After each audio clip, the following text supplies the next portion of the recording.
आता वेगवान स्वरूपातल्या घडामोडी। आदिशक्ती मुक्ताबाई पालखी 21व्या दिवशी धाराशिव जिल्ह्यात दाखल झाली। जवळपास 1,500 वारकऱ्यांनी पालखीत सहभाग घेतला। जिल्ह्याच्या प्रवेशद्वार पारगाव इथं मुक्कामी ती असणार आहे। यावेळी भजन कीर्तन आणि अभंगाचे सूर दुमदुमून गेले। बीडच्या आष्टी तालुक्यातील संत मदन महाराजांच्या पालखी सोहळ्याला सुरुवात झाली। कडा इथून पंढरपूरकडे दिंडी मार्गस्थ झाली। पालखीच्या पहिल्या विसाव्याला मुस्लिम समाज बांधवांकडून जेवणाची महापंगत दिली जाते। आषाढी एकादशी निमित्त 83 आषाढी विशेष रेल्वे गाड्या धावणार आहेत। मध्य रेल्वेकडून आषाढीचं औचित्य साधण्यात आलं आणि दरवर्षी अतिरिक्त गाड्या सोडल्या जातात। विक्रमगड क्षेत्रात पावसानं नियमित हजेरी लावली। पालघर जिल्ह्यातील देहरजी या धरणातील पाण्यानं 5.147 दशलक्ष घनमीटरची पातळी गाठलेली आहे। या धरणाच्या एकूण 95.60 दशलक्ष घनमीटर साठवण क्षमतेच्या 5% इतकं हे धरण भरलेलं आहे। धरणात पाणी साठवण्याची ही पहिलीच वेळ आहे। ठाणे जिल्ह्यातील पावसाळी पर्यटनावर जिल्हाधिकाऱ्यांनी मनाई आदेश लागू केलेत। या आदेशाविरोधात बदलापुरातील कोंडेश्वरच्या आदिवासी बांधवांनी तीव्र नाराजी व्यक्त केली। हवं तर पोलीस बंदोबस्त ठेवा, पण आमचा रोजगार हिरावून घेऊ नका अशी विनंती प्रशासनाकडे त्यांनी केली आहे। सोयगाव तालुक्यात पावसानं धुमाकूळ घातला। पावसाचा जोर वाढला। काळदरीच्या अग्नावती या नदीमध्ये पूर आला। तसंच काळदरीचं धरण सुद्धा ओव्हरफ्लो झालं। पुण्यातील खडकवासला धरण साखळीत 13.16 टीएमसी पाणीसाठा जमा झालाय। त्यामुळे धरणात सध्या 45.13% पाणीसाठा आहे। गेल्या वर्षी याच दिवशी फक्त 12.24% पाणीसाठा शिल्लक होता। म्हणजेच यंदा धरणात तिप्पट पाणीसाठा शिल्लक आहे। भुसावळमध्ये पावसाळा सुरू होऊनही नालेसफाईकडे नगरपालिकेने दुर्लक्ष केल्यामुळे अनेक भागात पाणी तुंबतंय असं चित्र आहे। भुसावळमध्ये नालेसफाईचा प्रश्न गंभीर झालाय। बुलडाणा जिल्ह्यातील मेकर लोणार या 2 तालुक्यांना पावसानं अक्षरशः झोडपून काढलं। ढगफुटी सदृश्य पाऊस पडला। शेकडो हेक्टरवरील शेती पाण्याखाली गेली। अनेक घरांची पडझड झाली। वाशिमच्या रिसोड तालुक्यातील पेडगावामध्ये 2 शेतकरी पैनगंगा नदीच्या पुरात अडकले। दोन्ही शेतकरी शेतात गेले असताना मुसळधार पाऊस झाला। नदीला पूर आला। दोन्ही शेतकरी झाडावर चढले। विदर्भात पावसाने चांगलाच वेग आणलाय। नागपूर शहरात गुरुवारी सकाळपर्यंत 32.4 मिलीमीटर पावसाची नोंद झाली, तर वाशिमच्या मालेगाव भागात सर्वाधिक 145.1 मिलीमीटर पावसाची नोंद झाली। राज्यात आतापर्यंत 56 लाखांहून अधिक हेक्टरवरील पेरणी पूर्ण झाली आहे। सरासरी क्षेत्राचे हे प्रमाण 39% आहे। सर्वाधिक क्षेत्र असलेल्या सोयाबीनची 45% अर्थात 21 लाखांहून अधिक हेक्टरवर पेरणी झाली। 18 लाख हेक्टर अर्थात सरासरीच्या 43% क्षेत्रावर कापसाची पेरणी झाली। हवामान खात्यानं महाराष्ट्रातील अनेक जिल्ह्यांकरता मुसळधार पावसाचा इशारा दिलाय। रायगड जिल्ह्याकरता ऑरेंज अलर्ट जारी करण्यात आलाय, तर मुंबई, ठाणे आणि पालघर जिल्ह्यांकरता येलो अलर्ट जाहीर करण्यात आलाय। या इशाऱ्यामुळे नागरिकांना सतर्क राहण्याचं आणि खबरदारी घेण्याचं आवाहन करण्यात आलंय। मराठा आरक्षण याचिकेवर जुलै महिन्याच्या दुसऱ्या आठवड्यामध्ये सुनावणी घेतली जाईल असं सर्वोच्च न्यायालयानं सांगितलं। याचिकेची तातडीनं सुनावणी घ्यावी अशी मागणी न्यायमूर्ती के.व्ही. विश्वनाथन आणि एन. कोटेश्वर सिंह यांच्या खंडपीठापुढे करण्यात आली आहे।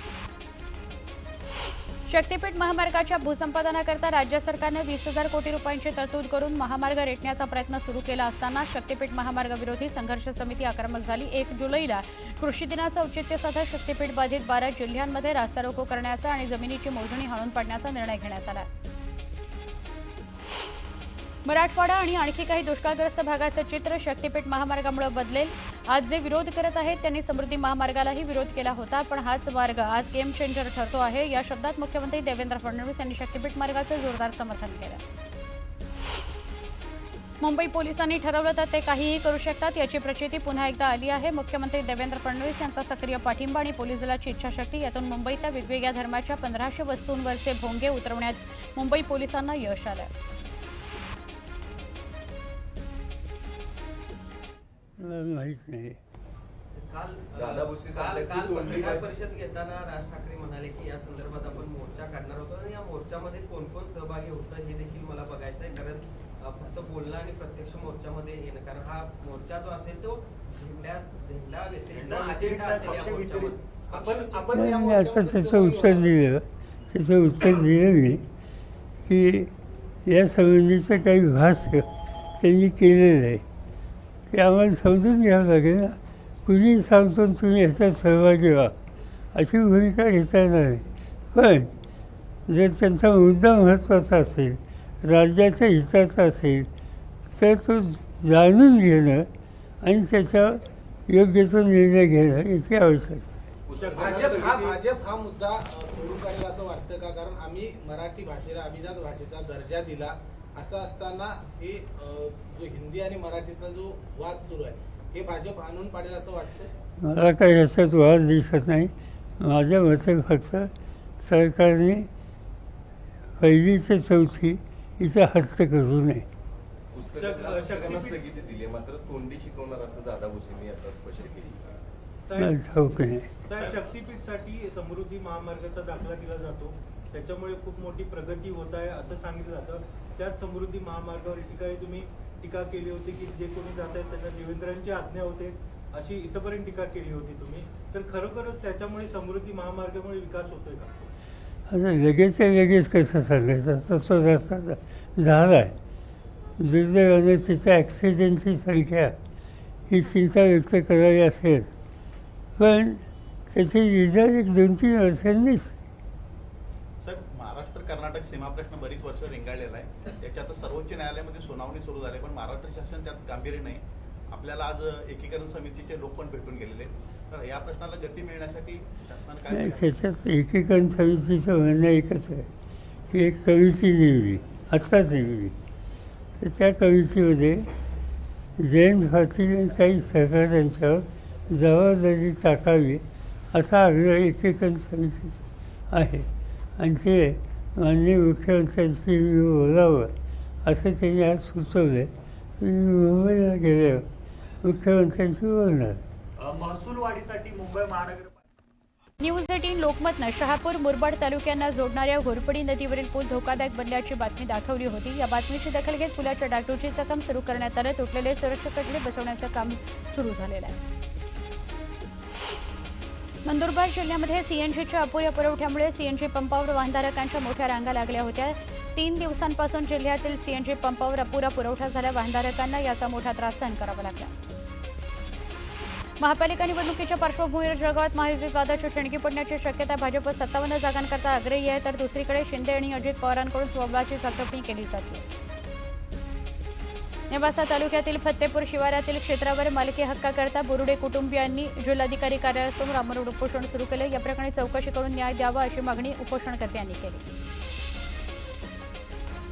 आषाढी यात्रेच्या कालावधीमध्ये विठ्ठलाच्या दर्शनाकरता येणारे भाविक देवाचा प्रसाद म्हणून मोठ्या संख्येनं मंदिर समितीकडून मिळणारा बुंदीचा लाडू आपल्या गावी घेऊन जात असतात. भक्तांकरता 13,50,000 बुंदीचा लाडू बांधण्यात येत असल्याची माहिती मंदिर समितीचे सहअध्यक्ष यांनी दिली. पाटण तालुक्यातील सडा दाडोली या पठारावर म्हावशी आणि गुजरवाडी या गावचे ग्रामदैवत श्री खंडूबाई मंदिरासमोर सुरू असलेल्या बिअर बार बंद करण्याची मागणी करण्यात आली. मल्हारपेठ पोलिसांकडे ग्रामस्थांनी निवेदन दिलं. मराठी हिंदी वादाचं राजकारण भाजप आता हाणून पाडणार आहे. भाजपच्या कोर कमिटीच्या बैठकीमध्ये रणनीती ठरलेली आहे. मराठी आणि हिंदीच्या मुद्द्यावरून सुरू असलेल्या वादाला आता मराठी भाषेला अभिजात दर्जाचा मुद्दा समोर करत हे राजकारण भाजप हाणून पाडणार असल्याचं कळतं. महाराष्ट्र भाजपच्या कोर कमिटीची आज अत्यंत महत्त्वाची बैठक होती. मुख्यमंत्री देवेंद्र फडणवीसांच्या वर्षा निवासस्थानी बैठक होणार आहे. पालिका निवडणुकीच्या पार्श्वभूमीवर बैठकीत चर्चा होणार आहे. पुण्यातील भारतीय विद्यापीठ पोलीस स्टेशनमध्ये अबू आझमीन विरोधात गुन्हा दाखल करण्यात आला. अबू आझमींना वारीसंदर्भात वादग्रस्त वक्तव्य केलं होतं.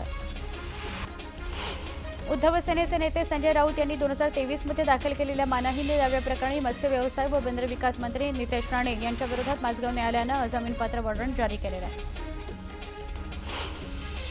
राज्यात पहिलीपासून हिंदी शिकवण्याच्या निर्णयाला विरोध वाढत असताना शालेय शिक्षण मंत्री दादा भुसे यांनी गुरुवारी पुन्हा सारवासारव केली.